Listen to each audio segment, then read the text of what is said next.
व्याज परताव्यासाठी वेट, नवीन कर्जाला ब्रेक. अण्णासाहेब पाटील आर्थिक मागास विकास महामंडळ योजनेची स्थिती. कोल्हापूर. अण्णासाहेब पाटील आर्थिक मागास विकास महामंडळांतर्गत सुरू असणाऱ्या योजनेतील व्याज परतावा वेळेवर मिळत नसल्याच्या तक्रारी आहेत. महामंडळाकडून कागदपत्रामध्ये त्रुटी असल्याचे कारण पुढे केले जात आहे. दुसरीकडे आचारसंहितेमुळे 1.5 महिन्यापासून सुमारे 1,500 नवीन कर्ज मागणीचे अर्ज रिजेक्ट केले आहेत. आचारसंहितेनंतर पुन्हा अर्ज करा असे त्यांना सांगितले आहे. जुन्या कर्जदारांना व्याज परताव्यासाठी प्रतीक्षा आणि नवीन अर्जदारांना कर्ज मिळेना अशी स्थिती झाली आहे. अण्णासाहेब पाटील आर्थिक मागास विकास महामंडळाची 27 नोव्हेंबर 1998 रोजी ही स्थापना केली. राज्यातील आर्थिकदृष्ट्या मागास घटकांचा सामाजिक विकास करणे, सुशिक्षित बेरोजगार तरुणांना रोजगार व स्वयंरोजगारांच्या संधी उपलब्ध करून देण्यासाठी या महामंडळाची स्थापना झाली. तत्कालीन मुख्यमंत्री देवेंद्र फडणवीस यांनी 2018 मध्ये महामंडळास पुनर्जीवित केले. योजनेची कार्यपद्धती ही ऑनलाईन असूनही कामकाज संथ गतीने होत असल्याची तक्रार आहे. वैयक्तिक कर्ज व्याज परतावा योजनेतून 12% व्याजाने 15 लाख कर्ज मिळते.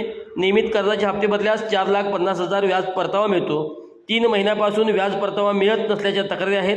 याबाबत माहिती घेतली असता संबंधित लाभार्थी व्याज परताव्यासाठी ऑनलाईन माहिती अपुरी भरतात. त्रुटीमुळे परतावा मिळण्यास अडचण येत असल्याचे सांगण्यात येत आहे.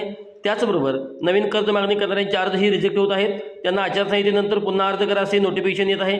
व्यावसायिक वाहन खरेदी कर्ज मागणीची स्थिती हीच आहे.